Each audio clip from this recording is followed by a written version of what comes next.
नहीं, देखिए मुझे जो समझ आता है वह आप लोग ने भी बहुत निकाल दिए हैं, मगर मुझे जो अपना विवेक कहता है वो ये है कि माननीय मुख्यमंत्री जी का तो मैंने कई बार धन्यवाद किया। जब से राज्यसभा का चुनाव मतलब जब से वो एक हत्या हुई थी और उसके बाद जो उनका एक्शन था मुख्यमंत्री जी का, तो कहीं ना कहीं जो एक शासन को जो चलाने की क्षमता और जो एक होना चाहिए वो मुख्यमंत्री जी के अंदर दिखा, तो तब से मैंने थैंक्स बोला, धन्यवाद बोला। मगर सदन में तो जो मैंने ये बोला कि माफिया अतीक अहमद को मिट्टी में मिला दिया ना, उसकी सज़ा मुझे मिली और उसके वजह से मुझे पार्टी से निकाला गया। मैं अतीक का नाम ना लेती तो शायद मुझे ना निकाला जाता, मगर वो मेरा दुश्मन है, उसने मेरी पूरी ज़िंदगी उजाड़ के रख दी। मैंने लोगों के लिए लड़ाई लड़ी, उत्तर प्रदेश की जनता की लड़ाई लड़ी जो उनसे पीड़ित थे, महिलाओं बेटियों की लड़ने का काम किया। मेरे साथ अत्याचार हुआ, मैंने लड़ने का काम किया, तो उसको तो मैं भूल पाऊंगी नहीं। तो जब मेरे दुख का, जब मेरे संघर्षों का जिक्र होगा तो फिर अतीक अहमद कैसे उसमें से विलुप्त हो जाएंगे? अतीक अहमद तो विलुप्त नहीं हो जाएंगे ना, वो तो जब मैं विलुप्त होंगी तब वो फिर विलुप्त होंगे। मगर मैं जब तक जिंदा हूँ, मेरे संघर्ष में जिसने मेरे जीवन को बर्बाद किया है उसका नाम आएगा ही आएगा।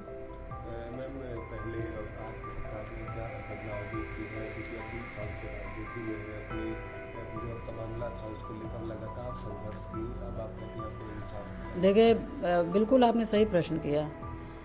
पहले की सरकार में अब की सरकार में इतना अंतर है कि उत्तर प्रदेश में एक विधायक की हत्या होती है और वो विधायक की हत्या होती है और उसके बाद उस विधायक की डेड बॉडी नहीं मिलती है।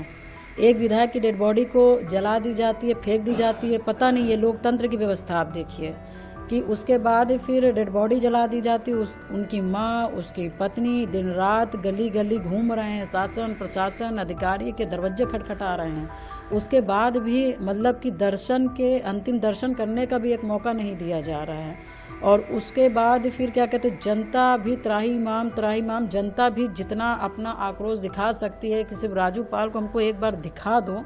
उसके जनता ने जो मतलब छोटे छोटे बच्चों के ऊपर लाठीचार्ज हुए, मारे गए, उनके आँख फूट गए, हाथ टूट गए, कई लोगों को, कई लड़कों के ऊपर गोली चला दी गई, वो ऑन द स्पॉट मर गए, मतलब ख़त्म हो गए, ट्रेनें रोक दी गई। जो भी जनता के जो भी आया, मतलब एक हाहाकार हो गया। उसके बावजूद भी एक विधायक की हत्या होने के बावजूद भी मतलब कि जनता हाहाकार कर रही, उसके बावजूद भी मारने वाले के घर से एक को भी इनकाउंटर नहीं करते हैं और एक को भी सज़ा नहीं मिलता है। और हत्या के इतने साल, 17-18 साल होने के बावजूद भी कुछ नहीं होता है। ये पहले की सरकार थी।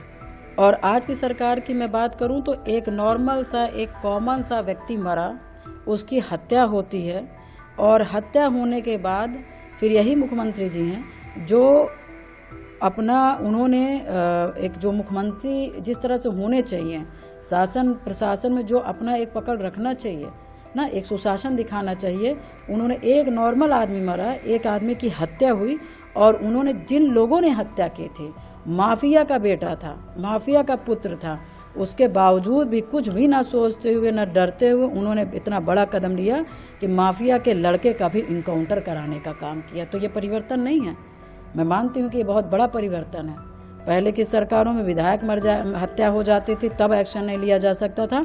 आज के डेट में एक नॉर्मल व्यक्ति की भी हत्या हो जाती है तो इनकाउंटर होता है, नहीं हो पाता है, नहीं पकड़ पाते तो हाफ इनकाउंटर होता है कि नहीं?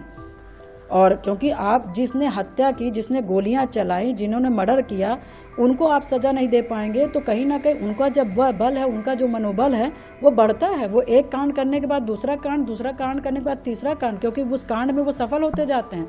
और जैसे अपने लोग अपने बिजनेस में सफल हो जाते हैं तो आदमी रुकता नहीं। इसी तरह से जो माफिया होते हैं, मर्डर करने के बाद इनको सज़ा नहीं मिलती है तो ये भी बढ़ते जाते हैं, ये भी अपने दुकान लगाते जाते हैं। तो मेरा अपना मानना है कि पहले की सरकार में आपकी सरकार में अंतर है अपराध को लेकर के। पहले की सरकार थी, आप भी लगातार रही है, तो उनसे आपने अपनी पीड़ा नहीं बताई?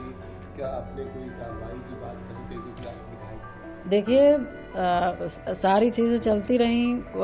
ऐसा नहीं कि सरकार को नहीं पता था या मुख्यमंत्री लोग को नहीं पता था। या अधिकारी को नहीं पता था, या मैं कचहरी में मुकदमा लड़ी, मैं कोर्ट में, हाई कोर्ट में लड़ी, मैं सुप्रीम कोर्ट में लड़ी, मैं तीनों कोर्ट में मुकदमा लड़ी। और ये मान के आप चलिए कि कितना संघर्ष रहा होगा कि सुप्रीम कोर्ट तक का जाना। तो ऐसा नहीं, जानकारी सबको सब थी।